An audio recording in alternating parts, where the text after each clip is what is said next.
Hi, this is Bill. I am sitting in a room different to the one you are in now. I suppose first of all is I'm sort of a published academic now. Well, hey, congratulations, man. Cheers, man.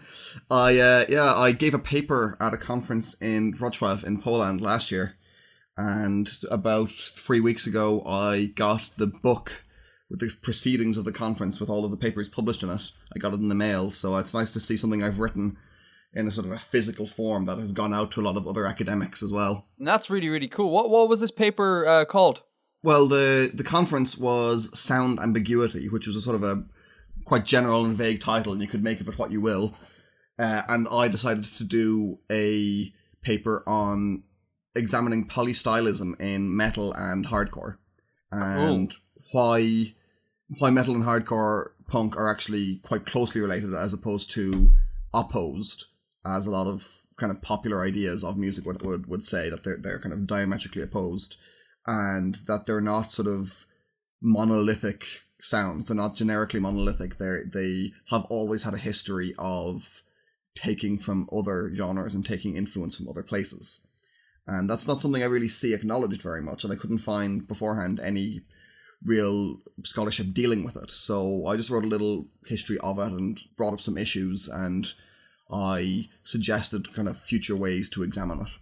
I would naturally say that hardcore seems to draw from places. That seems obvious to me. Yeah, well, what kind of thing are you thinking of? Like, I suppose, well, what is hardcore? How are you defining hardcore? Like hardcore punk? Yeah, so punk naturally draws from, like, ska and reggae and things like that, you know? Not really, no. No? They're fusion genres. Would be kind of the popular perception of things, but I kind of make the point that the fusion genres have been there all along, that they're not just kind of later additions, that, you know, Bad Brains were there at the start of the DC punk scene. Okay, alright. Oh, that's really interesting. And tell me, how was this paper received? It depends on the specific members of the audience, because it was a conservatory, it was a music academy, so there was some conservative elements of the faculty who were wondering, what the hell is this about? Oh, right, and then okay. some others, and some of the students were like, oh, well, this is really cool to hear about this, you know, in what's normally a conservative sort of place. So much of the other work presented on that day in Poland was classical music in nature, yeah? Yeah, I mean, like Broadchurch classical, like I think there was 2 papers on John Cage, and then there was ones about sort of musicology in general and right. sort of analytical musicology and stuff, but there wasn't a huge amount dealing with popular music, no. Okay, so you're definitely out in your own little boat there. Little bit. Cool, that's really cool. I'm always in favor of someone pushing boundaries a little bit, you know? So I haven't actually put the paper up on my blog yet. I'm considering whether to sort of rewrite it in a more journalistic style rather than the sort of academic one that I originally submitted it in, but it'll be up on my blog sometime soon, hopefully. I don't think you should rewrite it in the popular style, though. Like, I read the first page of your paper, and even though it's written in an academic style, it's very, very accessible, very easy to read. Oh, from the photo I had on Facebook? Yeah. Okay, thank you very much. So I think you should keep it in its pure form, and I think people will definitely be able to get it, you know? Great. I'll send it on to you and see what you think. Oh, please do. That would be great. So that was the first thing. In other sort of adventures of academia, I am going to Helsinki in June. Oh, very cool. For a week, yeah. I'm going to a conference, the Modern Heavy Metal Conference, which is on for a week, and there's various different people giving papers and talks about different topics in the field of metal studies. There's going to be a keynote speech from Scott Ian from Anthrax. Wow. Yeah. He's speaking at one point, and there are a few other people like from industry and stuff, and there's a couple of gigs involved as well. There's a very good Finnish punk band called Lost Society are playing one of the nights. And yeah, it looks like it'll be really, really interesting. And at that, I'm giving my paper on the metal scene in Botswana, which is an interest of mine. Oh, and this is a different paper from the one that got published. This is a different one from the paper that I wrote for Poland, yeah. This is about... There's a very interesting and very active metal scene in Botswana, and it's a lot of interesting music there, and it kind of raises a lot of ideas about metal is often seen as an exclusively white and exclusively Western form of music, but that's not really the case. So it's interesting, first of all, from that point of view, but also the way it's been discussed in the media is interesting and I think kind of worrying. You know, if you read articles like from CNN or whatever about it, they project this idea of what Africa should be like onto it. So they use words like tribal and they say there's a deep spiritual connection with the land. And that's not really supported by the way the participants themselves talk about the scene. So there's a sort of a cultural kind of racism going on with how it's discussed. Yeah, but that's always the case. Like you can never rely on popular media to deliver a proper narrative of what's going on in any part of the world, you know? That doesn't change the fact that it should be noted and discussed, though. Yeah, absolutely. No, and it's up to more enlightened people to discuss these things. But the news is a flawed medium, and it always will be a flawed medium. We have to rely on independent journalists and writers like yourself to be able to deliver a correct narrative. Well, I wouldn't say I can deliver a correct narrative. All I can do is point out the ways in which the mainstream narrative is not supported by the participants' own speech and the participants' own reportage of what they do. Yeah. It's just like, hey, there's kind of problems here. Can we maybe not do this? What got you into writing about Botswana in the first place? Like, it's a very odd choice. Last year, actually just over a year ago, it was on April 11th last year, there was a conference at the university I was attending at the time in York, in England, and the topic of the conference was metal and marginalization. So it was tackling this idea that metal is seen as an outsider style and an outsider interest, but it is primarily straight white male participants who are kind of, the people with the most privilege. And why was that? And so it was about, is this really the case? And if it is the case, why is it the case? And when it's not the case, let's look at that. Let's look at people that aren't straight white men in metal and how they fit in and their own kind of discussions of things. Judas Priest, not straight white metal. That's probably the only example I can give. Yeah, one of the very, very few queer performers in metal, yeah. Yeah. Huh. The only other kind of reasonably famous guy I could think of is Gal from, he was originally in Gorgoroth and then now he's in King of Hell, I think. He's a black metal musician. Okay, I have no idea. I'm sure I've shown you the video before of an interview with a black metal guy from a film. It's from Metal, the Headbanger's Journey. And the interviewer says, what are the main influences, the main driving forces behind Gorgoroth's music? And, this metal guy sitting there with his big beard, his big long hair, and he's got a goblet of wine in his hand. And there's a big long silence. And he picks up the goblet and he sips it and he puts it down and he says, Satan. And that's it. Class. Yeah, it's fantastic. But hold on, you haven't actually explained why Botswana, first of all. Oh, sorry, yeah. So this conference was on, and I had been aware that there was a scene in Botswana, and I thought, well, that might be interesting if you're talking about marginalization and the predominance of, straight white men. This is a counterexample to that because most of the participants in Botswana are black. Yeah. So I thought that would be an interesting thing to look at as a contrast to the popular image of metal as being exclusively white and also exclusively Western, because, this is in sub-Saharan Africa. Yeah. Cool, very cool. And they have a very interesting, from what I remember of your paper, they have a very interesting sort of aesthetic over there in terms of how they deal with metal. It's very kind of like cowboy-esque sort of thing? Yeah, that's one of the things that has gotten the most attention. They have this distinct style of dress, and it's sort of a lot of leather and cowboy boots and cowboy hats. And part of the reason behind that could well be that a lot of them are literally cowboys, like they herd cows for a living. Right, okay. It's something quite striking, and a lot of the attention the scene has got is from the work of a South African photographer called Frank Marshall. Okay. Who took these portraits of them, and he published them in a exhibition called Renegades. Oh, I remember you showed me these pictures. They're beautiful. Yeah, really, really interesting, really cool portraits. But what's interesting is at first people refused to believe that it was real. They insisted that Frank Marshall had staged them because, this is clearly ridiculous. You couldn't have all these black guys into metal. That was the ridiculous point for them, not the leather in sub-Saharan Africa. That's what I found ridiculous, the wearing of leather in sub-Saharan Africa.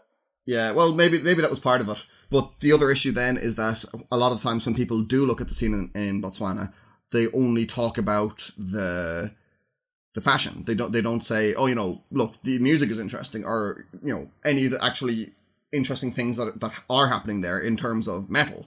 It's turned into sort of like a novelty sideshow, which is problematic in its own way. And is the style over there, is there a vibrant style over there, or is it mimicking very much what we do here in the West? Like, do you mean musically? Musically, yeah, not aesthetically. There isn't a clear single musical sound, which is interesting in its own right, because if you know a lot of the history of kind of localized scenes in metal has been that there was an area that had a particular sound, like Gothenburg melodic death metal, or Florida had death metal, and there are other similar examples, black metal in Norway. Here there's two main styles. There's sort of death metal, with a lot of kind of old school death metal, and then there's kind of traditional heavy metal, Iron Maiden kind of stuff. Okay. So they're both quite successful. I think death metal is slightly more popular, but the two most successful bands, there's one in each style. There's Skinflint, who are more sort of straightforward, just heavy metal, and then there's Rust, who are death metal, and they've got kind of other influences as well, kind of groove and thrash influences as well. But are they pastiching what is going on? Like, are they all pastiches of their Western counterparts, or is Botswana developing a Botswanan sound? Even though it could be varied, is there something distinctive about the Botswanan sound? Not yet. I don't think there is yet. It may well develop its own sound. So so for how long has metal been a thing in Botswana? Well, there was a band, kind of a hard rock heavy metal band called Nosy Road, who've been around since the 70s. And then there's Metal Horizon, who have been around since the 90s. But the kind of the big upsurge seems to be from about the early 2000s, maybe 2005. It's hard to tell because, it's very difficult to access sources. And some of the bands give different dates for when they started. All right. I think like Skinflint say on their Facebook that they started in 2006, and then on their website say they started in 2005. Great. That's very helpful. Yeah. And like a lot of them don't have particularly strong internet presences, so it's hard to just go and look it up. Yeah, of course. So so over there it's very much in its infancy, and it could develop into a very distinctive type of metal. I'm not sure if I'd say if it's in its infancy. It's doing its own thing. Yeah, that's pretty cool. And I'm not sure I'd describe it as pastiche either, because I don't think we'd say that if someone started a thrash band in Dublin, we wouldn't call them a pastiche of thrash. They'd just be a thrash band. No, of course, yeah, no, I'm not labeling them as pastiches. I was just merely trying to clarify in my head what's going on over there. Yeah. But that's really cool. It's a very interesting topic. When you first brought this up with me, I thought you were a little bit insane to do this. But it turned out great. Like, fair dues, man. It's good. Thank you. Yeah, really, really cool. And it's really cool that you're being celebrated in like Helsinki and getting published. Like epic stuff, I wouldn't say being celebrated now, but well, you were invited to go. You were invited to go speak at a conference. That's quite the achievement, Well, I wasn't exactly invited. I mean, I applied and I have to pay to go, but still. Oh, you were? Yeah, I was in the impression you're invited. No. Like, I applied to do it. I had to send in like my paper and everything, and it was evaluated. And all right, well, I'm going to cut out the bit where you say that you're not invited. I will leave invited in, because that sounds please good, right? don't. Please don't. So is there anything else fun going on in Bill's life? We have papers being published. We're off to Helsinki, and we have written a thing about Botswana metal. Anything else going on? Not much. No, I've been working hard, doing a lot of teaching, a lot of composing. Actually, this will be of interest to some of the listeners, I suspect. I recently wrote something for another Redditor on the world building subreddit. Oh, cool. Yeah, it was Wrestles Bears, user Wrestles Bears. Okay. There was a thread about, I think it was about drugs in their settings. And this user, they mentioned that they had opiates were quite common and were a problem in one of their countries. And there was a folk song about, the problem of opiates called Kiss of the Poppy. And so I got talking to them about it, and we had a little bit of back and forth, and they sent me the lyrics. So I wrote up a little air to go with it. So that was quite fun. Cool. And you wrote it in sheet music form and in and there was an audio recording as well. Yeah, I mean, I just sat at the piano and, I played I was going for a sort of 19th century or early 20th century music hall kind of vibe. They had said they had thought of it as a sort of an Irish folk tune, and there's, a fair bit of overlap between those two. Oh, here, when you showed it to me, I immediately thought Irish folk tune. Great. Yeah, really did. I mean, like, you stuck it in, I won't get too music-y here for the listeners, but you stuck it in D major and it was in 6/8. Like you can't get more Irish than that, like. Yeah, and it opened with a leap of a major sixth. Yeah. So that was quite fun. I just sat down at the piano and I kind of improvised it and worked it out to fit in with the words they had given me. Then I wrote it up in sheet music, and then I did a kind of a MIDI mock-up with a synth violin or a sampled violin sound.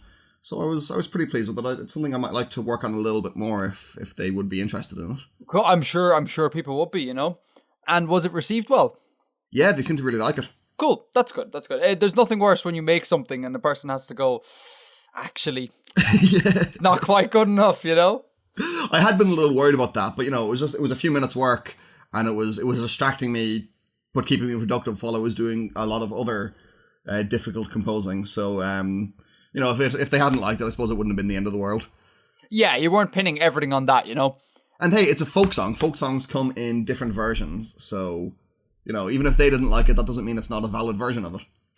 That's really true. That's a really good bit of lore. Like, they should, even if they didn't like, they should have just kept it anyways to be like, the southern region of this country plays where it like this. The music is crap. But that's really cool. That's really, really cool. So we are now live, Bill. Someone has clicked play and we're talking. Yeah. Hello there, listener. The one listener. Actually, do you know what's surprising? We have more than one listener, which is quite amazing. I'm not surprised by that at all. We're brilliant. Well, part of this combination is brilliant, and I still maintain that part is not me. But anyways, we have a couple of hundred listeners. Great. Which is great. I had a metric to determine the success of this launch based on people similar to me that do YouTube videos and have podcasts. Right. And I scaled that metric down for this project, and we surpassed it by a long shot.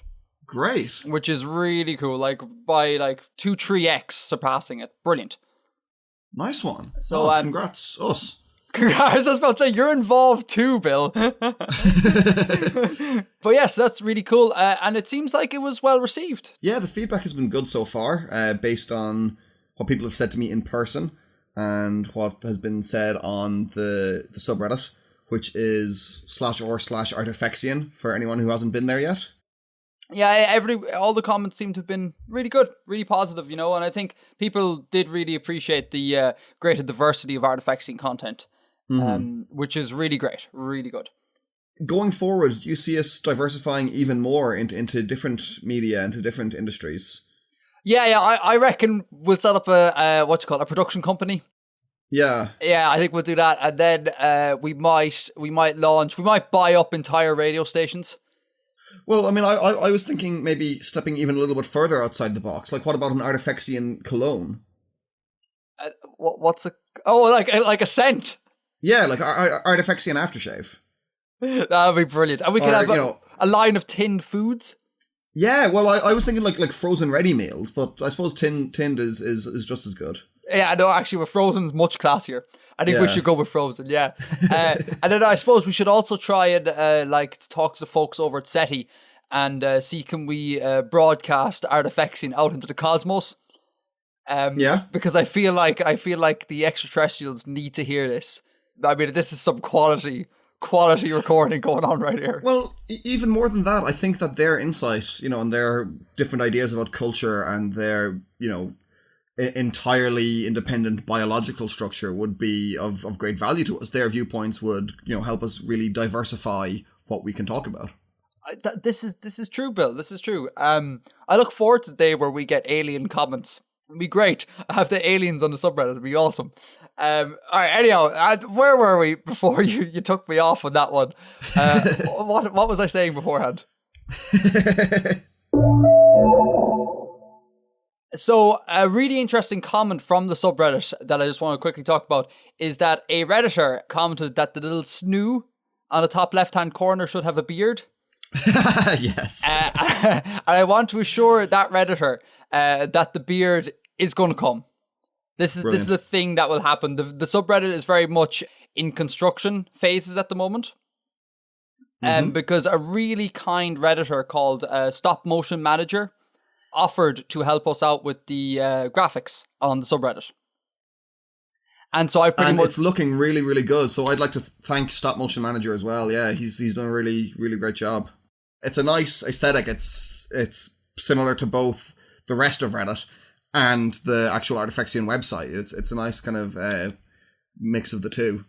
Yeah, and he is still working on it, which is great. It's not in any way finished. And it's really, really kind of him because he's in the middle of studying. And whenever he gets a chance, he does a little bit of work on the graphics on the subreddit. So it's very much a project that would probably take quite a bit of time to do. So, which is great. And I love logging on and waiting and seeing is there any changes and discussing stuff. So thank you, Stop Motion Manager. And then there's more actually on the subject of graphics, Bill. Yeah. I want to thank XX Online Man XX for one, having an amazing YouTube name, and two, for taking some of my logos from the YouTube channel and rendering them in 4K. Oh, wow. Yeah, which is really cool. The new banner on the Artifexian YouTube channel is that logo in 4K. And he has also designed a new A, which I've yet to put up, but that'll also go up. So, XX Online Man XX, thank you as well. Really, really cool work. Oh, I'm looking at the logo here now. This is your the A with the lines and the circles that you use for everything. Yeah, the OM thing. Oh, okay, it is publicly disclosed that was OM. I wasn't sure if that was a kind of an Easter egg to be hidden. No, someone asked that and I answered it in the 1,000 subscriber special. Oh, okay, so you did.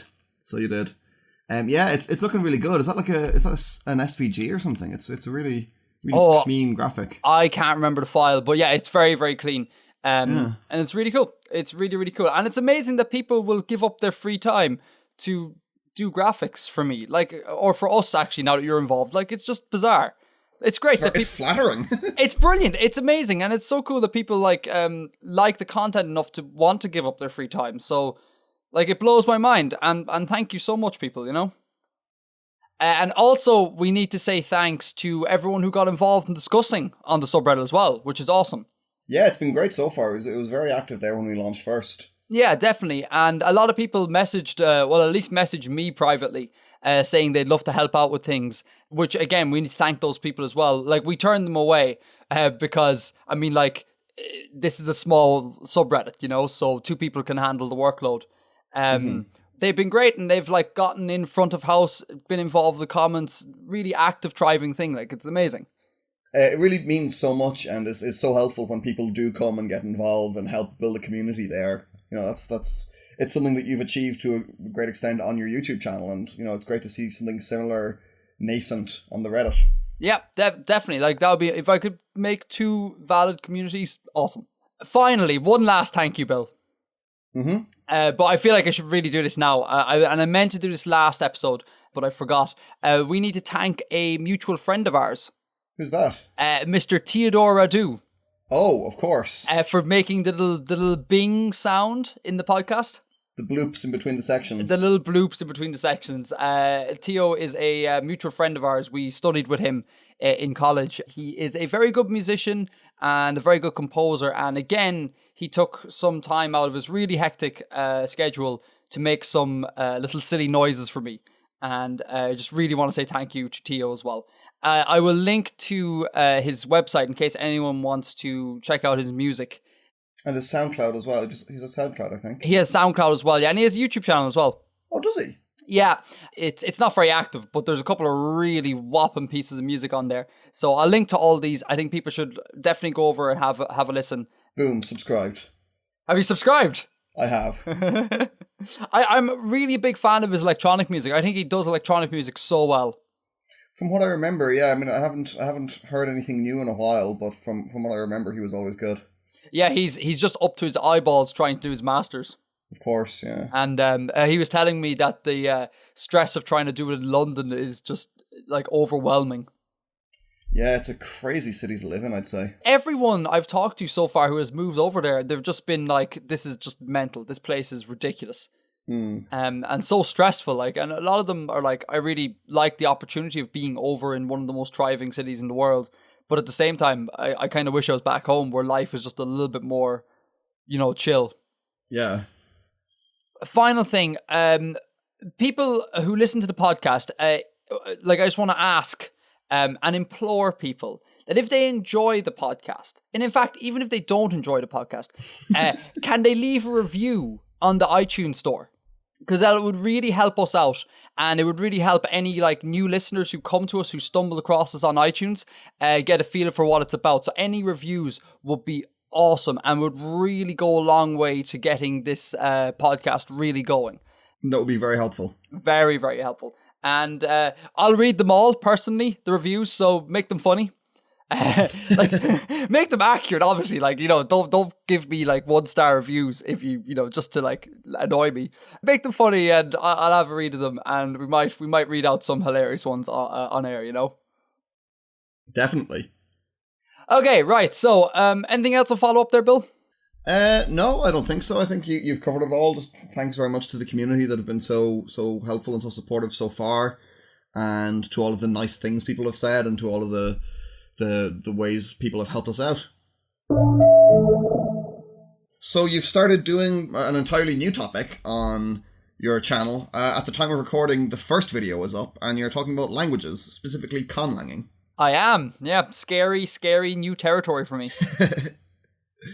I'm really looking forward to this because it's an area that I've been quite interested in for a while, but never really found a way to get into. And there's a lot of things that I'd like to know more about when tackling it. I'd like to, for years I've wanted to just find the time to sit down and learn the IPA, but I've never actually gotten around to that. So I'm assuming that's something that's going to be covered soon enough. The IPA looks like it's going to be the next video. Great. Like how to learn the IPA. I'm not looking forward to that video. The IPA is dull as hell. It really is. It's a necessary evil for conlanging. But it's so dull.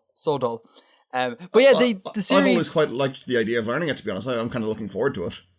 It's very subjective, the IPA, and it's kind of almost like they try and impose a structural rigor on it, when that's really not the case. Okay. And that can be a bit frustrating sometimes. Sometimes you'll make a sound or hear a sound, and trying to cram it into the IPA framework doesn't always work. Okay. And that can be a bit infuriating. And as well as that, it's just, when learning the IPA, just the language that goes along with it is really cumbersome. Like the different ways of describing all the sounds, like dental fricativs and stuff. Exactly, like the B sound, like in bear. Lay people will say it's a B sound. The IPA people will say that it's a voiced bilabial plosive. Yeah. So that can be really cumbersome to get at. And especially when you deal with the non-English sounds, like glottal sounds. Very good. I see what you did there. What did I do there? You said glottal sounds. Oh, I said glottal with a glottal stop. Instead of glottal, yeah. I don't say glottal the correct way. I always say it with a glottal stop.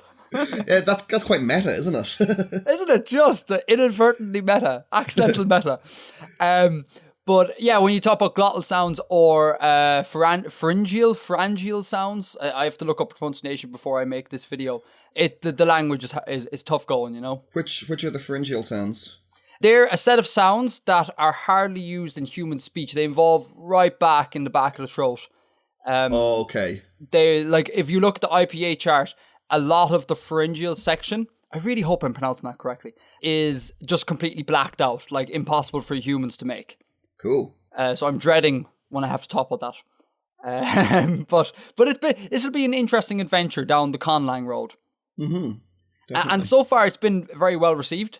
People have really liked it, and a lot of people have sent me their thanks, saying that it's great that I'm not doing space.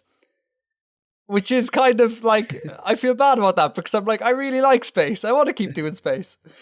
So I just want to, I suppose, publicly say that the space building will continue alongside the conlanging. You're intending to kind of alternate between the two, or are you going to finish the conlanging and then return to space, or? Oh god, no, the conlanging again is going to take like all the time. Okay. So yeah, probably just hop between the two. So because I suppose then I could get like 2 separate audiences on Artifexian. You know, you get like your geofiction people, and then you get your people who like the more human side of world building. And you know, they're at least once every 2 weeks or so. There could be a show there that they would like if I alternate. Yeah. So yeah, and it also it like it helps keep me fresh as well, because sometimes I can be staring at a subject for so long and being like I don't want to learn anything else about dwarf planets. I've been at dwarf planets for 4 weeks. This needs to stop, you know. So I think it's going to help keep me sane as well. Yeah, I can see that. So what did you think of the video, by the way? I liked it. I liked it very much. There's a few things I would say in terms of in terms of being slightly more rigorous about it. I know what you're doing is going for a practical route to make languages that are spoken in settings. But there's a few, just to be pedantic, there's a few little like nitpicks I could make. Oh, go for it. So you give the list of things that are necessary for making a conlang. The 6 steps. The 6 steps. And one of those is the creation of a script. Yes. Which I wouldn't fully agree with. Because for the most part, if you're writing, if you're just writing a book and you want to have the language in it, you're going to just type it in the Latin script. Yeah. You won't have to create a new one. So it's not necessary. And from another point of view, it kind of privileges the idea that literary societies are more valid than non-literary societies, because a lot of languages don't have any written form. Yeah, like the oral tradition is a perfectly valid tradition. I totally accept that. I will say that the oral tradition doesn't really come into play in conlanging that much. You know, because I mean, like, you're going to want to try and communicate your language to other people. And unless, you as the creator of your conlang have time to go around and speak to everyone in your language, that's not going to happen. You're going to need to write it down, Yeah, you are going to need to write it down, but you will probably be doing that in English, in Roman alphabet. You will. I think the creation of a script is important, though, because it gets away from, like, I totally take your point here, but it takes it away from the apostrophe, debt by apostrophe, where you write in English, but just stick apostrophes everywhere to, like, symbolize glottal stops or whatever. Yeah. Whereas if you come up with your own script, you don't do that. You don't come up with like a sort of half-arsed English. I don't think necessarily writing a script is the only or the easiest way to deal with that. I mean, as long as you take an honest bank of sounds, then, I think you'll avoid the apostrophes everywhere.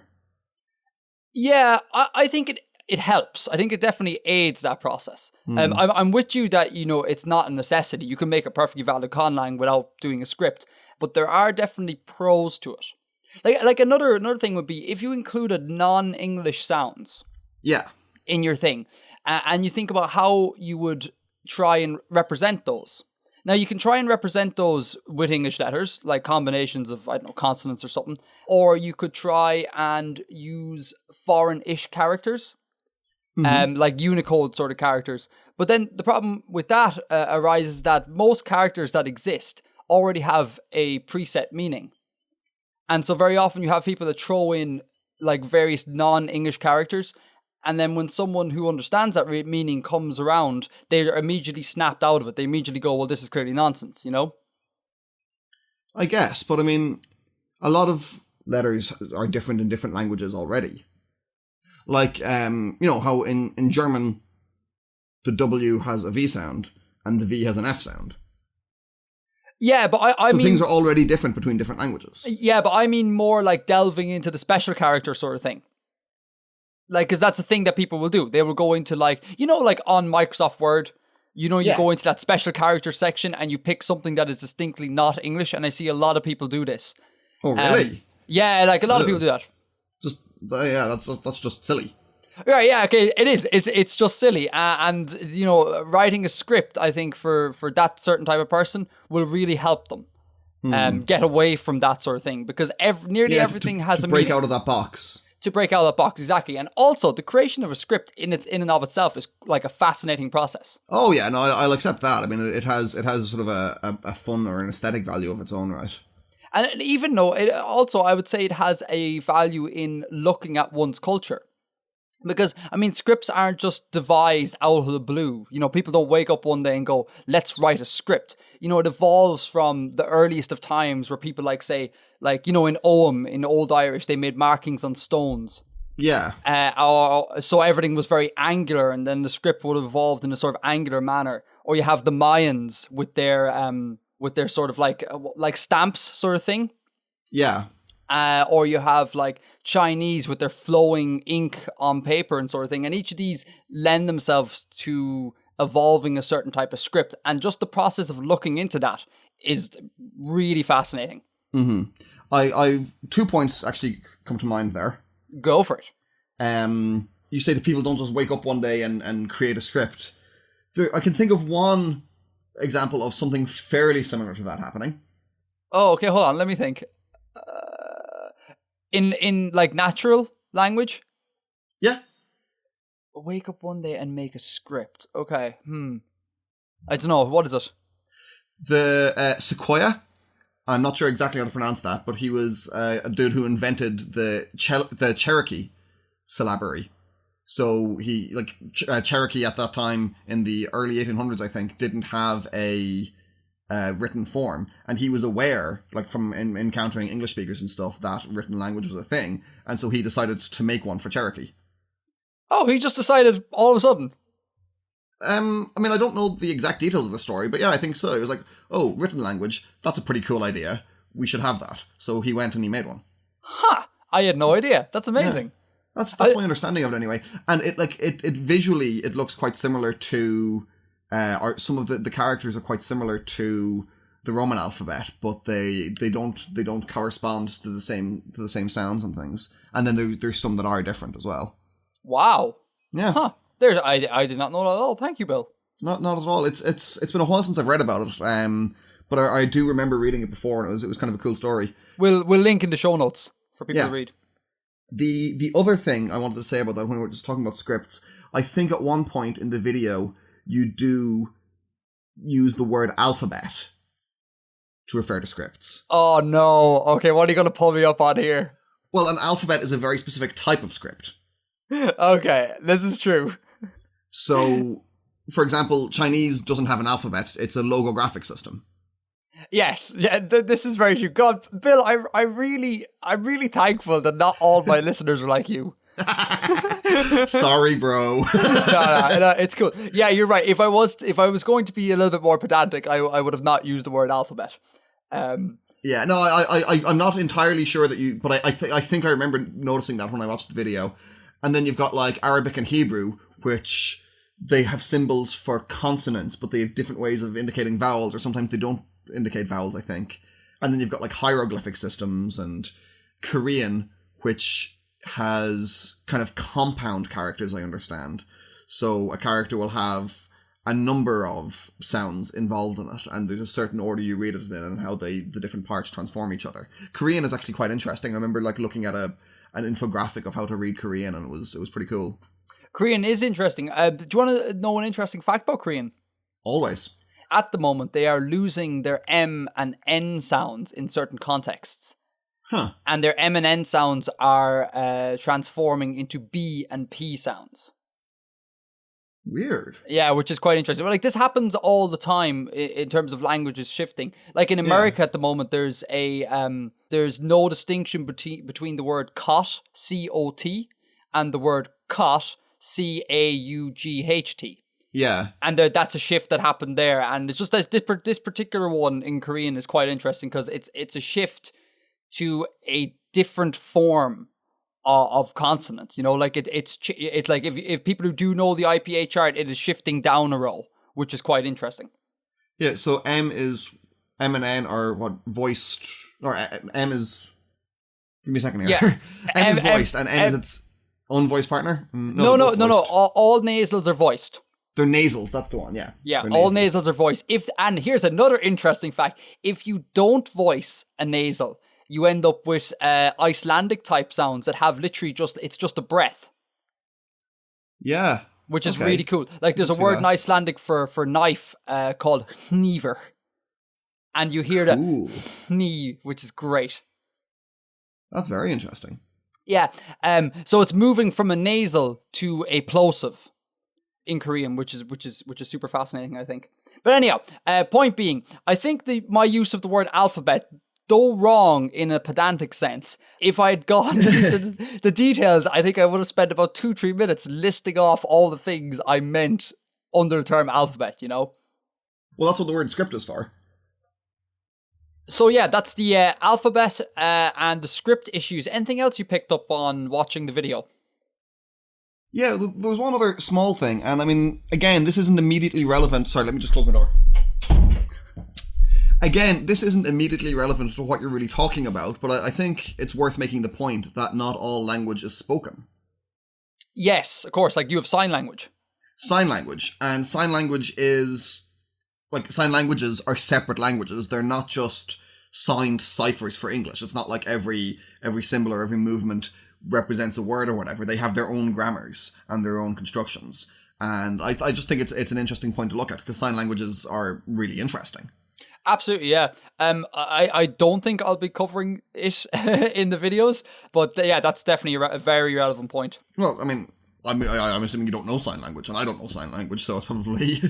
that, you know, probably the first step is to learn a new language before you're doing it, which is a fairly big ask. Do you remember the guy, the South African guy, I think it was South African, who did sign language through like an official event? Wasn't it Nelson Mandela's funeral or something? Was it? Yeah, and he didn't have a clue. He was just shaking his arms around.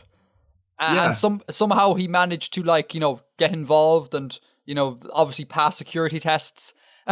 And still end up there on stage just like doing nonsense like. Yeah, he I think he was well known for doing stuff like that as well. He'd done it a few other times.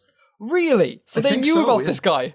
Well, like, obviously they didn't on the day, but like he had a degree of notoriety already, I think. Isn't that brilliant? Like for a man like Mandela to have that guy at his funeral, like, it's just so poor. It's a bit crazy. But yeah, sign language is definitely a very valid thing. I wonder, the term conlang, if one were to come up with an invented sign language, would that fall under the term conlang? I see no reason that it wouldn't. Yeah. Okay. And is there any, do you have any examples of sign language in fiction? Is that a thing that happens? Well, I suppose I'd make the point, first of all, that I think a lot of sign languages probably are constructed in some sense. I mean, because... You know, people have sat down and I would be surprised if they arose naturally in the exact same way. Maybe they do. I don't know. But I would say, like, a lot of them are, you know, constructed the way that, you know, auxiliary languages are constructed languages. Yeah, I would imagine they'd fall in the same bracket, definitely. At least from certain points of view. I suppose there are places where they have, I think Martha's Vineyard has got a sort of a spontaneously arisen natural sign language to some extent, because there was a huge deaf population on Martha's Vineyard. What is Martha's Vineyard? Martha's Vineyard is an island in Massachusetts, which is like a kind of a famous sort of rich white people holiday destination. Like the Kennedys used to holiday there and stuff. Oh, right. Oh. Yeah. But for whatever reason, it had like a high level of genetic deafness, I think. And so there was like a very strong deaf culture there. Oh, wow. I did not know that. That's really interesting. Cool. So that might be something worth looking up. Now, I might have got some of the details wrong, but I think there is something there. Yeah, the only example of a fictional sign language that comes to mind is that in some D&D settings, the Drow have a sign language. And who are the Drow? Sorry, the Drow are evil elves, basically. Evil dark-skinned elves, with all of the wonderful problematic implications. Yeah, I was just about to say. Yeah, I think the Drow have a Drow sign language in Forgotten Realms, possibly in Galarian. Is it fleshed out, or is it just a little kind of side note? Oh, and by the way... I would assume it's just a side note. I mean, I don't think people have really gone and done up any of the languages in most gaming settings. I don't think they've really been constructed, but sign languages in fiction, that's the only example I can think of. I'd expect there are a few others. Yeah, I must look into that and see. It'll be really interesting. The Wheel of Time. One of the warrior societies in the Wheel of Time have a sign language. It's called Hand Talk, Maiden Hand Talk. The society is called the Maidens. And that fleshed out? Because that's a book. No, he never gives any examples of it, as far as I know. Okay, all right. but it's just another example of the thing. Huh, sounds like an area rife for exploitation, you know? For sure. But yeah, so do you want to talk about some China Medieval, perhaps? Yeah, no, he's someone who I think I've mentioned in previous episodes. China Medieval, very, very interesting author. I'm a big fan of his. But languages do seem to be a recurring theme in his books, or at least they appear to be something he's interested in that comes up quite regularly. So let's move that there. What was that? Oh, that was just the sound of the microphone stand against the table. I just adjusted the table. I adjusted the microphone. Rather. That sounds hilarious. Like, yeah, it was a good sound. Yeah, so China Medieval has a couple of recurring things throughout several of his works. Monsters is one of them. He really likes monsters, and he makes like really interesting beasties. He does. Yeah, he really does. Socialism is definitely another one of them. He likes to talk about politics and Marxism in his books, but languages come up quite a lot as well. On the point of his socialism, though, he doesn't actually from my reading, he doesn't state that his works are political in nature. Like he kind of states that, you know, they're about like the exploration of like languages and cool monsters and things, and if they happen to get political because of, you know, that's an interest of his, then so be it. Yeah, I'd say so, but I mean, you can kind of tell with a lot of his stuff that it's particularly Iron Council. Like Iron Council it's about you could argue it's about the Paris Commune, kind of a fantasy version of the Paris Communes, from the Franco-Prussian War, was it? I think. Anyway, some one of the many revolutions they had in France. And just to be clear for everyone here, we're talking about China Medieval. He's an English author, and this is the Iron Council is part of the Baslag series, and there's 3 books in it. What is the other 2? Perdido Street Station and The Scar is the second one. The Scar, right? So just so everyone knows what we're on about. Yeah. But yeah, throughout his books anyway, language comes up quite a lot. The second book, the main character of the second book is actually a linguist. Oh, really? Oh, cool. Yeah. And so like throughout the course of it, she learns a couple new languages, and she's required to translate a sort of an ancient dead language as part, or a very rare language as part of the plot. Okay. So that, you know, it's quite interesting. It comes up that way, but he also describes a lot of kind of fabulously fantastic languages. Fantastic in the fantasy sense. There's one nation called High Cromlech, which is a nation of sentient undead. Right, and their language is called Deadish. Deadish, that's what most people know. I think its proper name is Crazy or Queasy or something. Right, I was wondering why it was called Deadish, but yeah, okay, now I know. This is good. And it's described as having a lot of silences, where the rhythm of the silences is part of the language, and a lot of sounds that you can make kind of just with your throat and your vocal cords to facilitate undead speakers who don't have a lot of control over their lips, or whose mouths are sewn shut or whatever. Yeah, the Wikipedia page said that it's because they were sewn shut, or their vocal cords had decayed to such an extent that they weren't capable of language as we know it. Yeah, so which I think is really cool. They've invented this other way of communicating audibly, which involves, you know, a rhythm of silences and kind of different sounds that they can articulate. But he does go on to say that it can also be communicated not audibly. It can be communicated as well through eye movement and gestures. Oh, he does. There we go. There's another description of a sign language. Yeah, actually, that it didn't even dawn on me. I'm looking at the notes sitting right in front of me, and it just didn't even dawn on me. Yeah, he also has a sign language to that, which is kind of cool. There's another one. There's a race called the Handlingers who have a tactile language. They're hand-shaped creatures, and they have a language where loads of them commune, and the way that they touch each other and the way they move on each other's skin communicates information. Yeah, he describes them as sentient, parasitic, disembodied hands. Yeah. Which is pretty cool. As I said, he makes great beasties. Yeah, that's like, I haven't read his books. This is just me researching on the web. But even from the bits that I can get on the web, it's very clear that he loves his monsters. He loves himself some monsters, and he seems to make really good ones.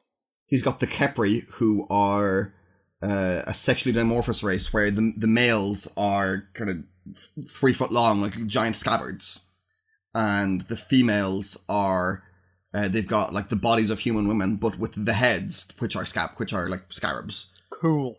And the males they're non-sentient, but the women are sentient, and they don't have vocal cords. They communicate through chemicals, so through pheromones. Yeah, scent chemicals. And they click and stuff. I think they click their mandibles as part of it as well, which is just another great thing, stepping outside the box and exploring what can be language. Now, outside of the Baslag series... but hold on, before we move away from the Baslag series, or are you moving away from China Mieville altogether? No. Okay, well, before we do that, there is, when I was reading up on it, he has a 2-headed race, I think. China Mieville? Oh, I don't think so, but go on. Oh, right. Okay, well, I was reading up on his notation system for some of his languages. And he has a notation system that's fractional. That's for Embassy Town. That's for Embassy Town, right. So can you explain the creatures that produce this? And then I think we should talk about the notation system, because it's really interesting. Okay, so this is what I was saying, outside of the Baslag series. Oh, I'm sorry, Bill. He's got this sort of space opera science fiction called Embassy Town. And this is essentially a book about languages. And it might be interesting from looking at the point of languages as, you know, his motivation for the world building, or languages as world building.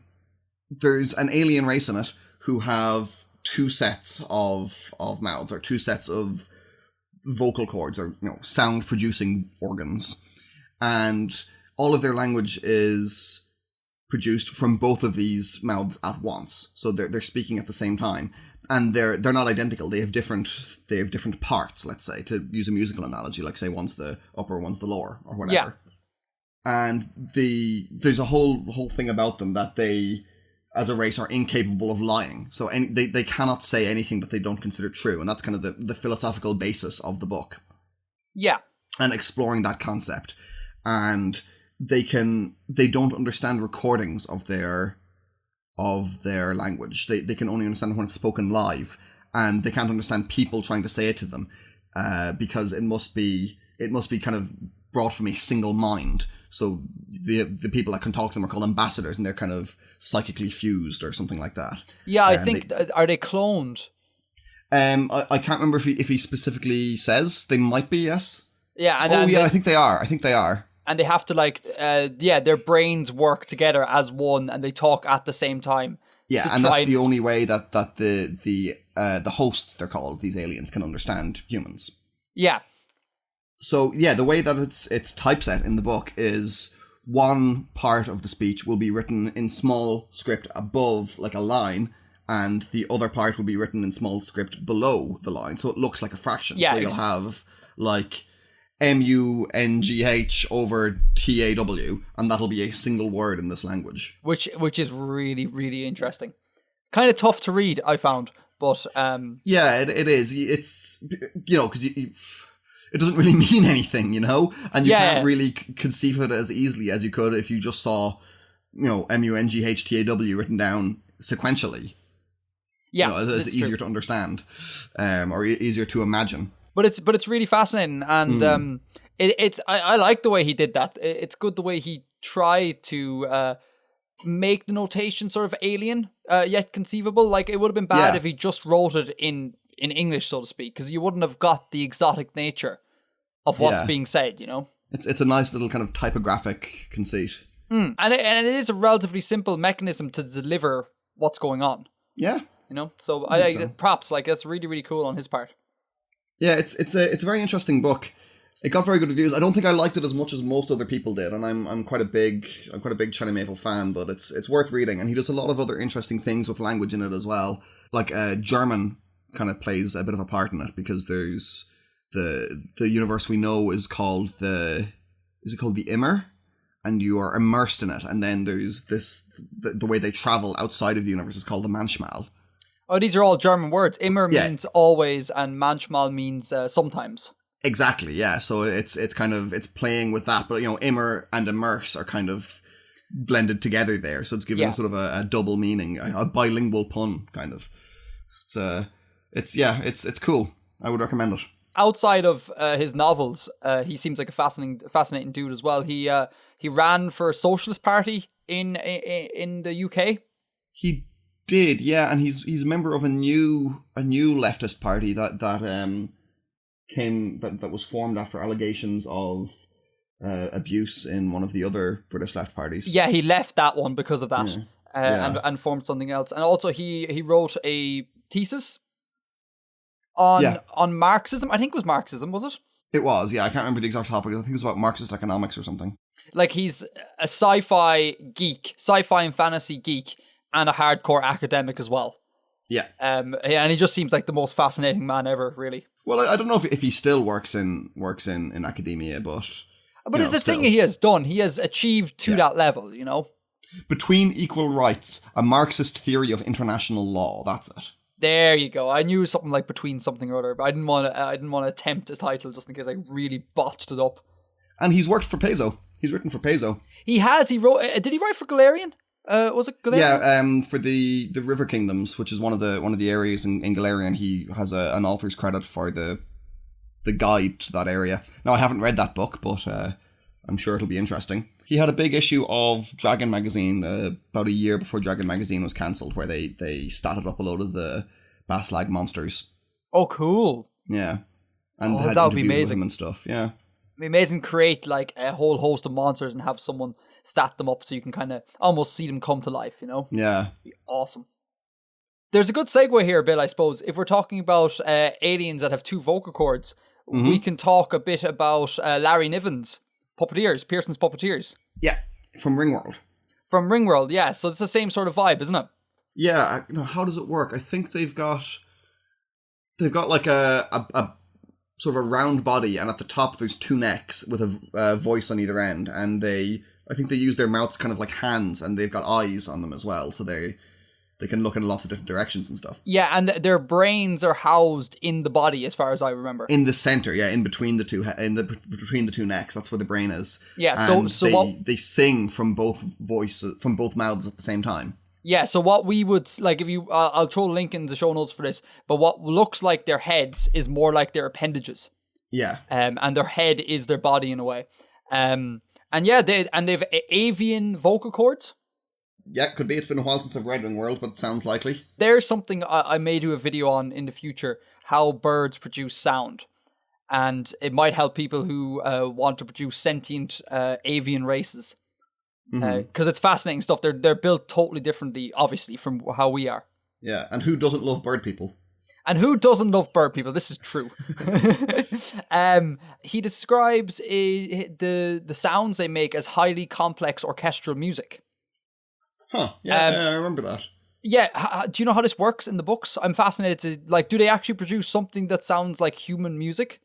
I think it might be a sort of a poetic or metaphorical kind of... Right, it's just a metaphor. Okay, I was wondering about that. Yeah, that there's like layers, there's lots and lots of layers to it, I think is what he's getting at. Okay, because again, Wikipedia was very not forthcoming with its information on this.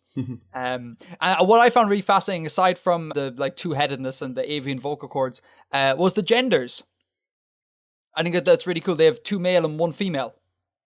Oh, right, I've forgotten that. Or maybe that isn't in the first book, because I've only read the first book. So what happens is the 2 males are pretty much our male and female. One has ovaries, one donates sperm, and the female is like a non-sentient parasite, I think, that just acts as a host for the sperm and the ovaries. Weird. Yeah, it's really weird, but I think it's a really cool setup. There's something similar, this is quite off topic, but there's something similar in Ian Banks' Player of Games. Bill, off topic is what we do best, to be fair. Go on, Player of Games, did you say? Player of Games, which is one of the Culture novels. And the main character from the Culture encounters this empire who live outside, they live in like the Magellanic Clouds. Okay. Is that how you pronounce that? I've only ever seen it written down. Magellanic, whatever. Yeah. They're those clouds. They're the small, they're like dwarf galaxies that orbit the Milky Way. Yeah.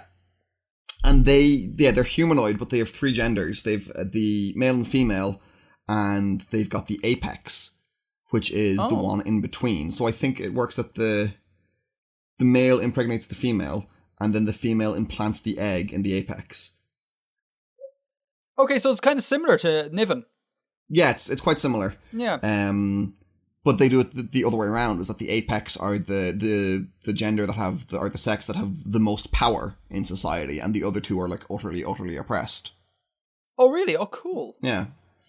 Because he creates this like really disgustingly awful imperialist racist empire that is created by these aliens. I never realized the three genders thing was a thing, so to speak. It's not that common. Well, I remember I read quite a bit about it last night. I can't remember examples, really? But there's quite a bit that cropped up, you know? I suppose it's kind of like if you want to get away from two genders, three genders is kind of like your next stop, you know? Yeah. And then one gender is kind of boring. So I suppose people won't look on the small scale, so to speak. There's a species in Star Trek Voyager that I think have 5 sexes. Oh, wow, that seems elaborate. Yeah. It's species 8472, they're called. They're from another dimension or another universe or whatever. Okay. And there's one episode in which the doctor is giving a lecture or something, and he mentions this, that species 8472 have 5 sexes. And is this something that's, again, fleshed out? I don't know if they ever specify what they are, what the 5 sexes are, or how it works biologically. Yeah, that would be interesting to see.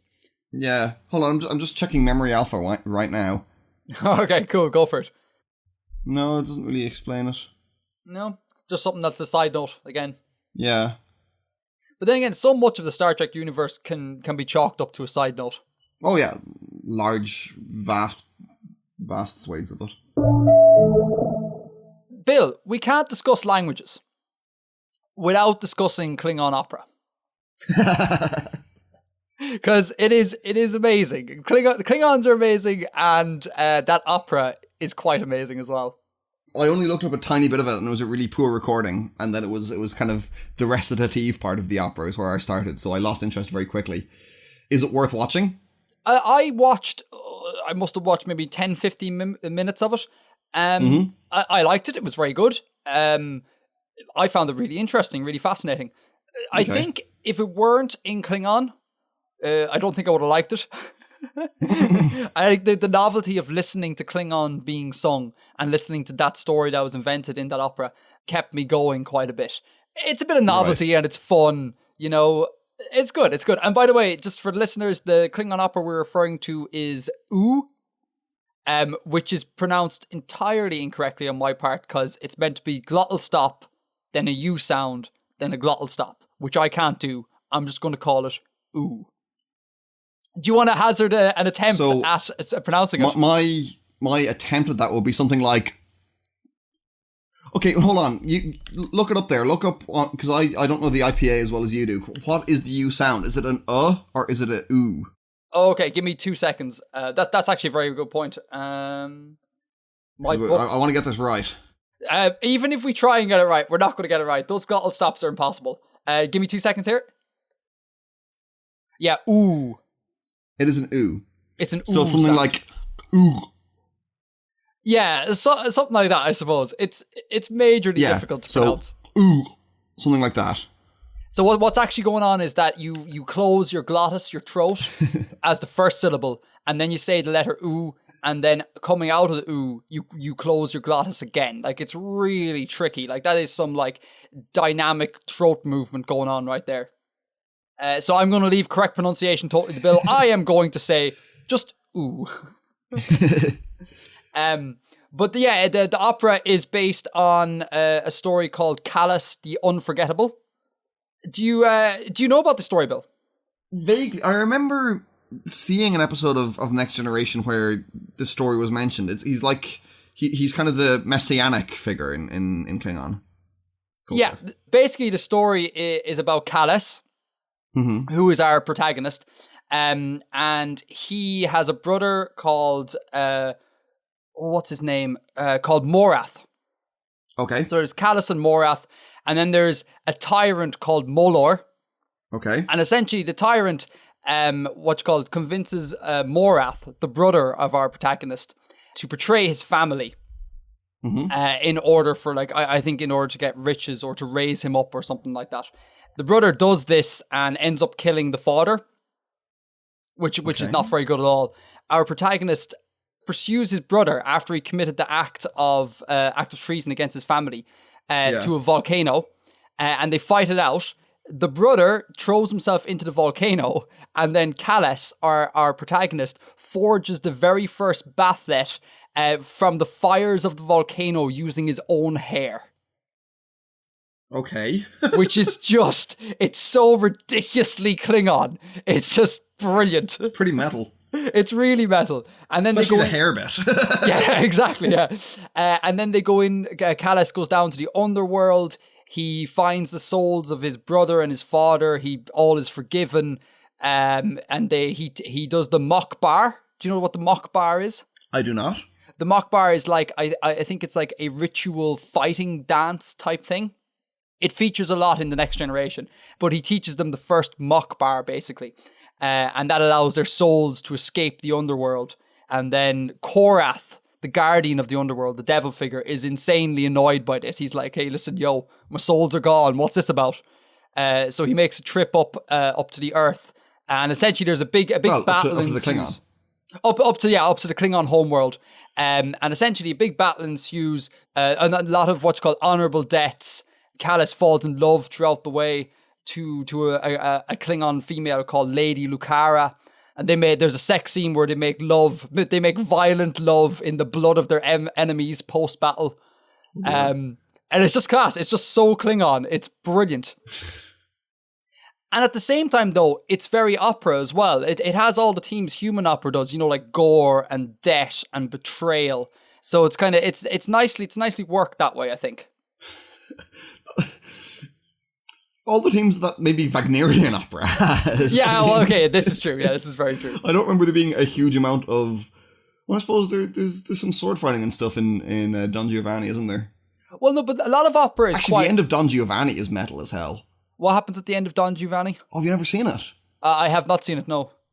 So at the beginning, Don Giovanni seduces, or in some interpretations of it, he rapes Donna Maria, I think her name is. Okay. And then he kind of is pursued by her father, and she doesn't know who it is. She doesn't know who the attacker is, and her father comes and chases him away, and Don Giovanni kills him. Okay. And that's fine. And then Don Giovanni goes on and is having the crack. And is having the crack. Well, he is he's going around and generally being a terrible person. Good. At the end, a statue of Donna Maria's father, who's called the Commodore. A statue comes to life and drags Don Giovanni to hell. Oh, right, okay. Yeah, so it's pretty metal. That's pretty metal. It happens a lot in opera, man. It's like there's a lot of dark themes in opera, and a lot of blood and a lot of fighting, and yeah. But there's also a lot of rom-com. Yeah, like was it opera comique? That's very rom-com-y, isn't it? Could be. I'm not good up on the terms. I'm sorry, any opera singers who might be subscribed to us, if I'm getting this wrong.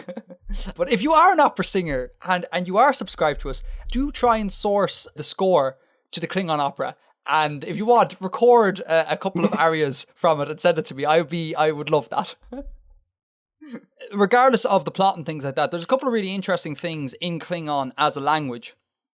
And one of the most interesting ones I found, now this is according to Wikipedia, is that they have no velar plosives. Which are they now? Now, velar plosives, this is really interesting, are like the K and sort of G sounds. The hard K and the hard G. So that's where you raise the back of your tongue to your palate? Yeah. Okay. So like ka and ga. Yeah. Which is fine, but the only thing that I found like immediately problematic is that the language is called Klingon with a K. You know? That could be a human appellation for them. Yeah, so it's not. But no, hold on. Isn't the main character of the opera called Kalas? Well, I'm pronouncing like that, but according to the phonology of Klingon, there is no K. The word Klingon is written TLHINGN. Right. So it's like, it's hard to describe. It's kind of like a big throaty sort of thing. It's not actually a true K sound. So it's a kind of a glottal sort of thing then, or kind of yeah, I'd have to look up the exact... Klingon. Yeah, exactly, something like that. It's not a K in the English sense. And that's really unusual for a language not to have any velar plosives at all. Yeah. So I thought that was a very interesting point. And the guy who came up with the language, is a pretty ballsy move, I thought, to come up with the phonology and then disregard the main sound, in that species title. Yeah. And then they also have, there's a couple of Indian influences in the language, which is nice, I thought. Okay. They have a thing called the voiced retroflex plosive. And essentially what that is, it's a D sound, except that you curl your tongue backwards in your mouth. Yes. And say D. So if you try and imitate Indian speakers, your tongue will naturally do this. And again, I would have immediately thought it's a very un-Klingon type sound. It's quite, I always think of it as quite liquidy, that sort of retroflex sort of thing. So the guy who came up with Klingon, I think he did a really great job with the inventory. Really cool. Yeah, interesting. Yeah, so it's a fascinating language. And I also learned that there's about a dozen or so fluent speakers in the world, which is great. There's one guy, a member of, I think it's called the Klingon Language Institute, who raised his son to be bilingual, English and Klingon. Yes, I remember reading about this, but it didn't stick because there's nothing to talk about in Klingon. Yeah, because obviously, they came up with the classic example is that there is a word for bridge, but that refers to bridge of a starship and not bridge over water. Right. So there's a whole load of problems there. But apparently, if you are a skilled speaker, it's cumbersome, but you can do everyday conversation. Huh. Which is really cool. Part of me really wants to go and learn Klingon now. It's cool that someone has gone and done that. I mean, I wasn't particularly keen on what I heard of the opera. I'm not a huge opera fan as is, but it's cool that someone went and did that. And it's cool that the language is developed enough to tell that complex story. Yeah, it's a very complex story. I made a pretty haphazard attempt at defining the story. I'll link in the show notes to this anyways. It's great that Klingon can do that, and I found it interesting. It was an interesting listen. So another point that I'd like to bring up is, so remember how in one of the previous episodes we discussed alt history as a type of world building? We did. There is an interesting project that I came across a good few years ago now, and I looked up again just the other day, called Il Bethesad, which is a collaborative con world. And it has its origin in conlang. It was created by a guy from New Zealand called Andrew Smith, who wanted to make the hypothetical language that you would have if the main language in Britain wasn't Germanic, but was a fusion of Latin and the pre-existing Celtic languages. Oh, cool. Yeah. So it was, what would happen if say Rome had kind of persisted, or Roman culture had persisted in Britain and there hadn't been a Germanic migration, I think was something like that. So it has elements both of, Latin and, therefore Italian and Spanish and Romanian and all that, and Welsh and the Brythonic languages that are now extinct, and Cornish, which has been revived and stuff like that. So that's a really cool idea, and he's created this alternate history to support it and to give context and house this conlang that he's made. And it's gone into this big thing that people have done similar stuff. That the whole world now has this fictional history up to the present day from Roman times, and the different languages that have evolved in there as a result of these different circumstances. Wow, that's really interesting. Yeah, there's one, I think there's something similar in Polish where there's a sort of a Slavic Latinate language that is different to what Polish is now, or something like that.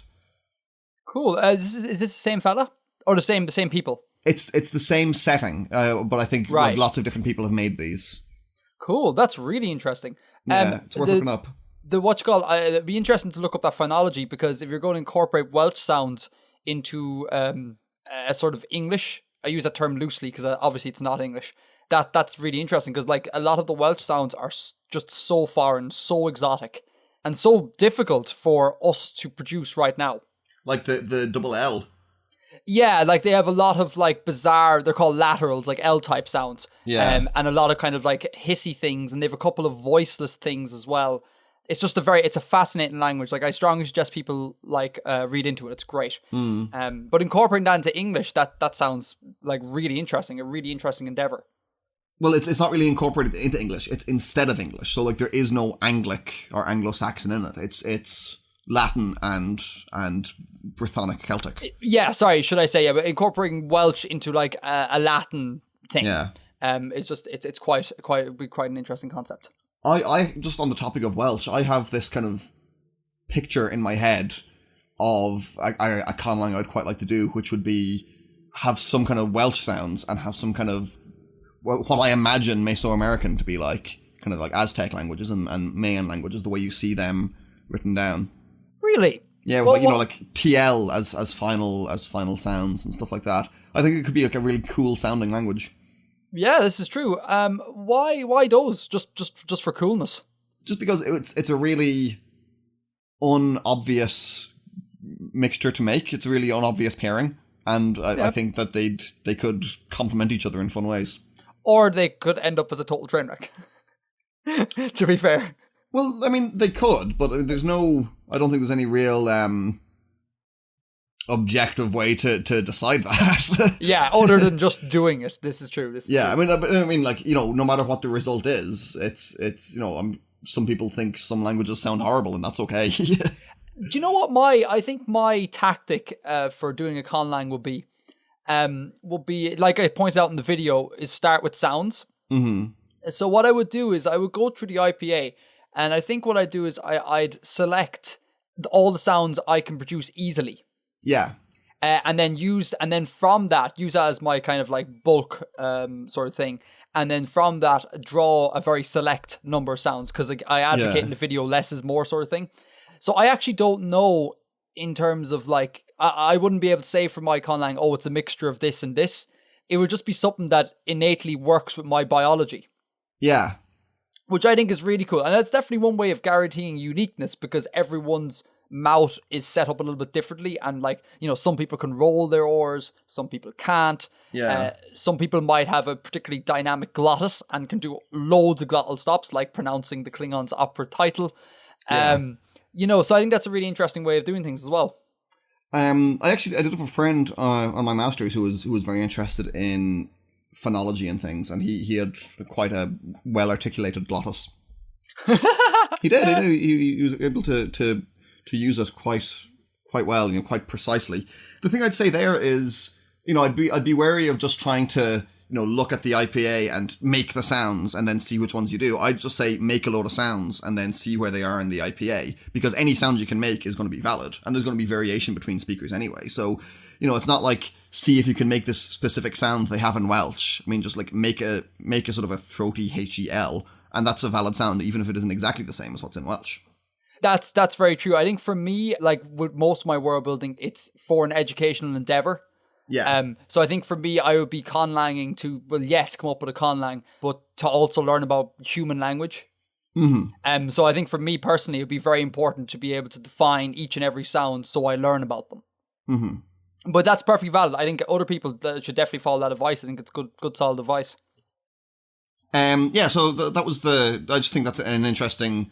I just think that, an interesting point, considering we were talking about alt history as world building before, and here's a very clear example of it that also combines with conlanging. And there's kind of, I can think of two examples of the opposite, which isn't exactly world building, but they're interesting experiments. The writer Paul Anderson, he's a science fiction writer. Yeah. He wrote an essay in the 80s, I think, called The Uncleftish Beholding, which we can link to in the show notes, and it's a fascinating read. It's an essay about atomic theory, but only using English words of Germanic origin. Right, so no borrowed words. So not even no borrowed words. I mean, anything that is descended from a Latin root or a Greek root or anything else is out. It's just purely words of Germanic and Anglo-Saxon origin. So you can't say atomic theory because atom is Greek. That comes from Greek. Tom is divide, a is unable to, or without dividing. So that means that which cannot be divided. So instead he calls it uncleft. Exactly, yeah. So instead of being atomic theory, it's the uncleftish, and then I can't remember how beholding is derived, but it makes a little bit of sense. And I'd really recommend people to check it out. I mean, if you know a little bit, if you know your periodic table and you know your kind of basic chemistry and physics, you can actually figure out a lot of it, even when it's written in quite alien terms. Yeah, and like given that it's a scientific paper, vast swathes of it are, or a mock scientific paper, vast swathes of it are derived from Greek, like hydrogen, helium, lithium, all the elements. So he has to come up with new words for all of that. For all of it, yeah. And it's interesting. Some of them are non-intuitive. You wouldn't expect that to be what the word literally means, when translated from the Greek, or when the etymology is examined. But yeah, it's cool. Yeah, like the word for hydrogen is water stuff. Yeah. And I get that. That's fine. H2O, get that. Totally cool. Hydro is water. Yeah, hydroelectric power, etc. Yeah. Exactly. Oxygen, though, I think if I remember this correctly, is sour stuff. Sour stuff, yeah. And I don't, for the life of me, I can't understand why it's sour. Well, I mean, I guess that's just what oxy means in the Greek. Oh, okay, yeah, I hadn't considered that. I was just thinking intuitively as an English speaker. No, like he directly translates them. And this is interesting because he has to resort to cultural concepts for some of it, because oxygen, I'm looking at here on Wiktionary, oxy means sharp, and I think that implies like acidic as well, so it's sour. Okay, oh cool. Yeah, or something like that. For uranium is like the what that means is Uranus, the giant from the underworld in Greek mythology. So in the uncleftish beholding, uranium is called Ymir stuff because Ymir is a giant who lives in hell. Oh wow! In Germanic mythology, yeah. Ymir stuff. Wow, that's really cool. Yeah, Ymir. Yeah, definitely recommend people check this out. It's I read the first couple of paragraphs. It's very, very cool. And the other example I have is not quite as well developed or anything, but there is an Australian composer called Percy Grainger. Yes. Who was around in the early 20th century and wrote some quite interesting music. Was an interesting guy in a lot of ways. Had very unusual for the time ideas about music and about kind of freeing music from its constraints. But he also preferred to speak in what he called Anglish, which was, again, English without the words taken from other language families, without the influence of other language families. So instead of considering himself a composer, he was a tonesmith. I find that interesting, but ridiculously pretentious. I just think it's a great word. Oh yeah, no, the word's fine. The concept of doing that just because is just it's a bit patriotic, it's a bit kind of like. Oh well, it wasn't just because. Oh, why not? Because he was really racist. Oh right. Oh yeah. Oh no, hang on. Oh, I read this. He said that Anglish was blue-eyed English. I think something like that. Yeah. He just seems like not the nicest fellow. So it wasn't just that he was racist against people who weren't white. He was only Northern Europeans, only people of Anglo-Saxon descent. So Mediterraneans weren't properly white in his view. I mean, he was not a great guy. Yeah, by any stretch of the imagination. It's incredible that human beings are able to think like that. You know what? It's just I don't understand. But aside from his racism, again, it's another interesting concept. Looking at a language had it not borrowed all of these things. Mm-hmm. But I mean, it's kind of ridiculous because some of those German words are going to have German existed at a certain point. Some sort of Proto-Germanic, but then that's going to have loads of influence from loads of other places. So you're taking an entirely arbitrary point at which purity begins. Yeah, there's an infinite regress that can go on. Yeah, definitely. And this is what I was saying earlier about, the speaking in RP. I mean, there's no such thing, in my view, as proper English. That's an inherently classist and racist way of looking at it. And RP is constructed. RP is a very recent thing. And right, this is received pronunciation. Yeah, which we were talking about earlier. Did we talk about this while recording? Yes, I think so. Oh, did we? Okay, in that case, never mind. Go on. So received pronunciation is quite a recent development in English. So it's if we look at how we think that Shakespeare should be performed is this real posh voice. But there's a movement in the last few years to do it in what's called the original pronunciation, which isn't posh at all. It sounds more like Northern England, which is kind of considered to be the less posh, end. Or it sounds in some parts like Irish accents. Yeah, rather than what we think of posh English people sounding like. Yeah, it definitely doesn't sound posh. This is true. I've read this before. Yeah. I think we've elevated Shakespeare up to a point where Shakespeare never was at. Well, we've created the idea that speaking like that is elevation, which is stupid. Like, it's not elevation. It's just a way of speaking. It's just a way of speaking. It happens to be associated with a certain kind of. These are all artificial constructs. Yeah. Yeah, definitely. But as well, wasn't Shakespeare's plays considered to be very lowbrow in the day? Well, they were popular entertainment. Yeah. Yeah, this is true. It's amazing how much popular entertainment becomes classics after enough time. Like Pride and Prejudice, very pop stuff. Like, oh, I've never read it, but I've only ever seen the plays live. Right. But it's very, very pop, and even watching it, you can kind of be like, if Cosmopolitan was around back in the day, they would have turned out something like Pride and Prejudice. But given enough time, everything becomes a classic. Yeah. Well, no, the things that are good enough to become classics are remembered. I also do think there is a huge swathe of people that put an onus on tradition, and if it's old, it's classic, therefore it's good. Without ever really looking at and analysing things. Yeah, sure, but I mean, if it's bad, it's just not going to be remembered, so it won't be in a position to be considered as classic by people later on. When people say, oh, music was so much better in the 60s and 70s, they're not talking about little Jimmy Osmond. Yeah. You are famously outspoken on this concept. Man, it winds me. But anyway, that's a discussion for another day. Bill, that winds up Bill, and another thing that winds up Bill is just in a general sense is nostalgia. No, it's not just nostalgia. It's just like people fetishizing nostalgia. If anyone wants to post some comments, being all nostalgic on the subreddit, I would appreciate it. Go for it. And tag Bill in every single one of them. Thanks, guys. I appreciate it. But yeah, linguistic purism, nonsense. Yeah, it doesn't. It's there's no way to justify it, really. Yeah, it's interesting to look at in terms of a world building point of view and a conlang point of view, but I wouldn't place too much emphasis on it. And I would like to point out here, I think there's a difference between linguistic purism and then disputing certain ways of speaking. Like, people get annoyed when literally is used figuratively rather than literally. But that's part of a discussion about how, or you can frame that as part of a discussion about how language should be used, as opposed to being like language can never change. There's different ways of approaching it. Yeah, it's a complex sort of argument. Yeah, definitely. So what I'm saying is, I'm not being linguistically prescriptive, but I think you can still critically analyze how language is used and debate and discuss things. Actually, a thing that pops in my head. I'm half German. Mm-hmm. So my father's German. And I'm basing this on my father. So this is one person's view of things, right? So I could be totally wrong. But it seems to me that German prides itself on trying to be very linguistically pure. I know there's problems with that word, but I think German likes being very German and doesn't like borrowing terms in.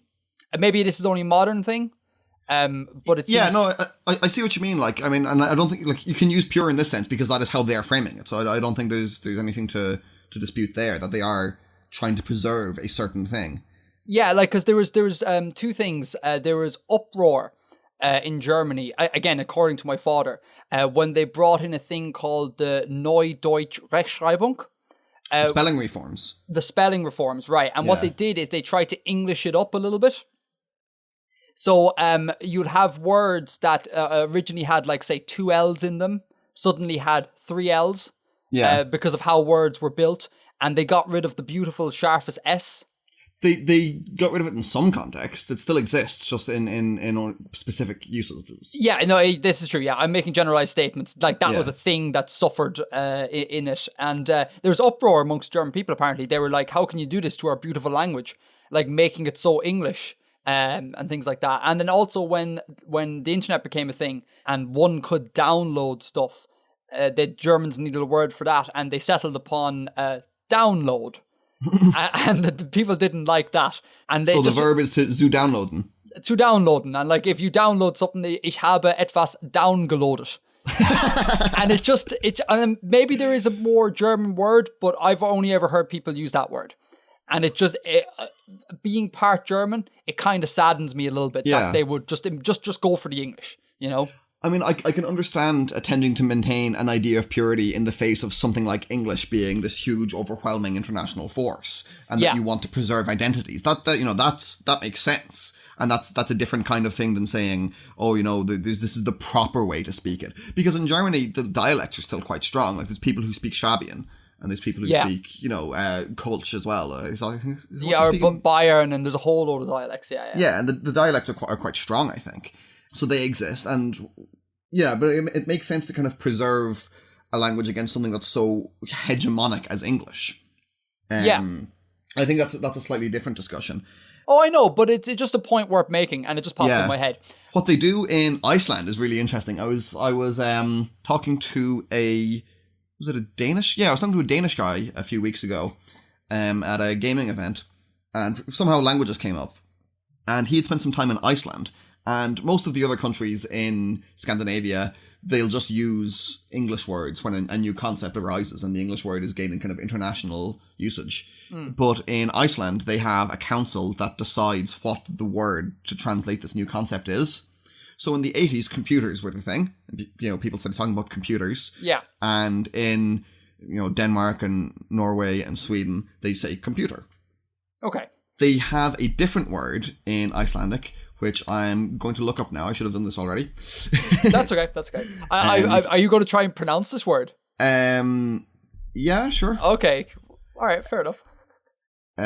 Icelandic being famously hard to pronounce, but that's okay. You give it a shot. I'll give it a shot. Just edit around this. I will. Don't worry.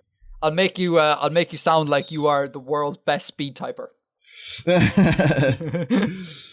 Okay, so they have this council or something that comes up with new words for new concepts, and they don't necessarily directly translate.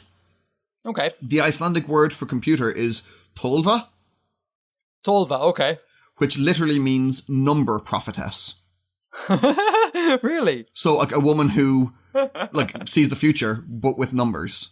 That's brilliant. Yeah. That is class. Thumbs up Iceland. I think that's a great idea. But of course, we do this kind of badly in Irish, because you know what you said about the German words Germans just using English words. We used to have a lot of words in Irish that have now been replaced by just English loanwords. Yeah. Phone, as in, you know, that you make a phone call with, used to be called gahan, and now it's usually just called phone. Yeah. And car used to be glúshtan, and now it's just car. And car is an interesting one because glúsh is a sort of an old verb to indicate motion. So glúshtan means move thing or motor. It literally just means motor. And it's such a nice word. And it's a shame you lose it, Irish is particularly bad for that, I think, for inheriting so many English words. And it's a great shame. It's a great shame overall that the Irish language is not really a thing. Sorry, Irish speakers. Well, I mean, it is endangered, definitely. It's definitely endangered.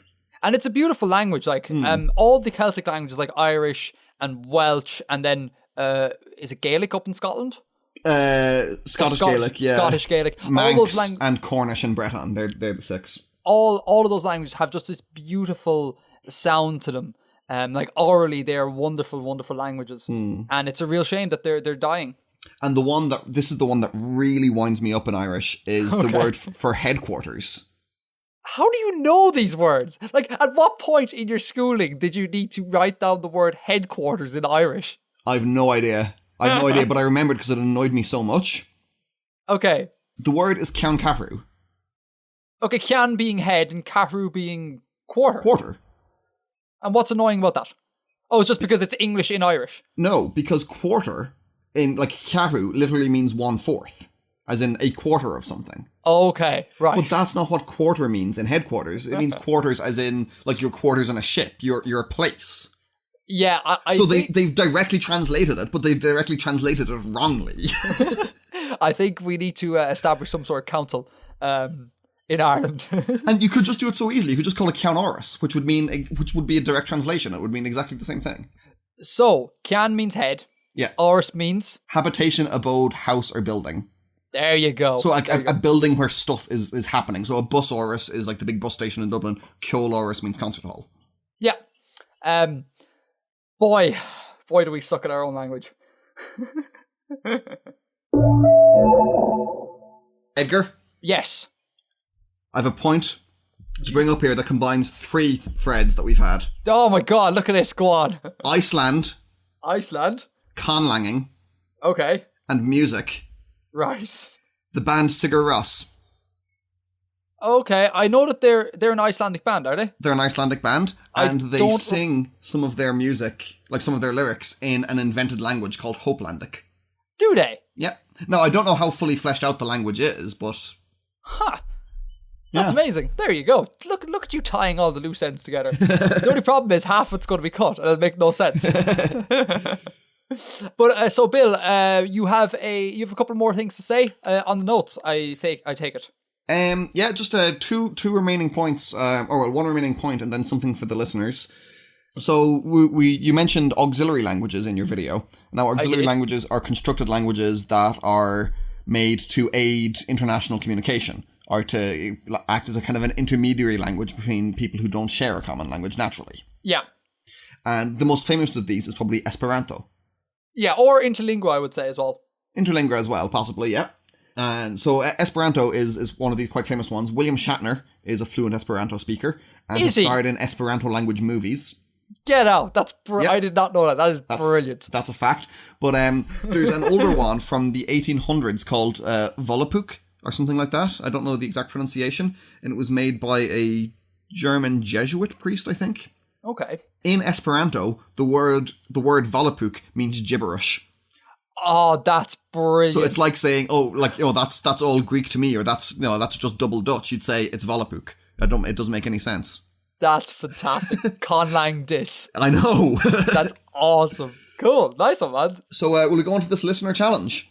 Yeah, please do. Tell me about this listener challenge. I love the way you're taking initiative here and you're so like, no, I'm totally going to set up challenges. Like, it's not your podcast or anything, Edgar. I'm just going to, I'm going to take the reins of this horse and go with it. I'm just trying to be helpful. You're doing a great job. What's this listener challenge? So, we've got a very active and a very interesting listener base. Lots of people from the World Building subreddit. And I'd like to put to them to conceive of a concept for a language which is not audible or not written. Okay. So, like the things we had earlier, like the tactile languages or the chemical languages, right, or like sign languages or stuff, I'd like to see what ways people can come up with to give an actual method of communication, like a linguistic method of communication that isn't spoken or written.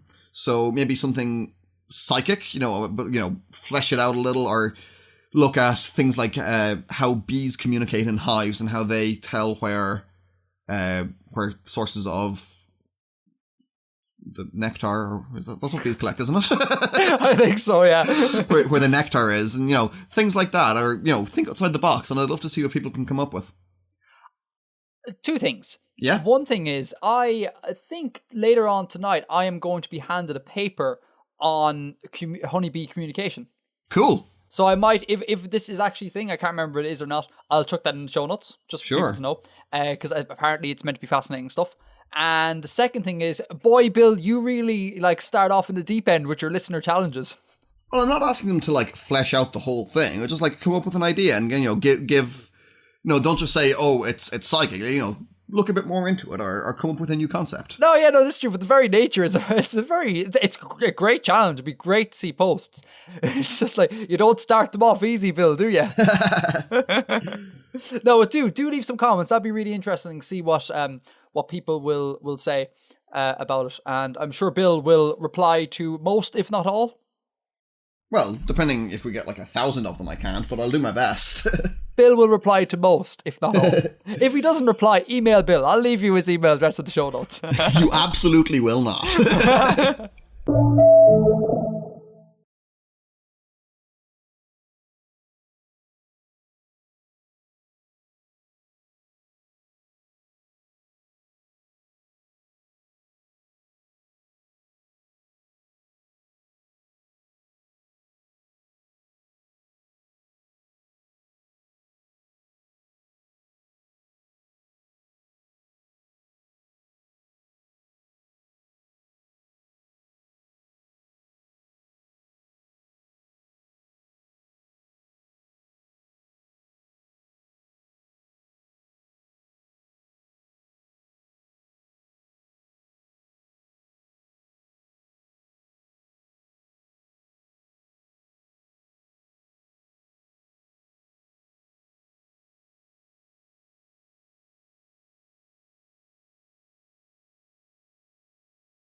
Okay, do you want to let's talk some languages?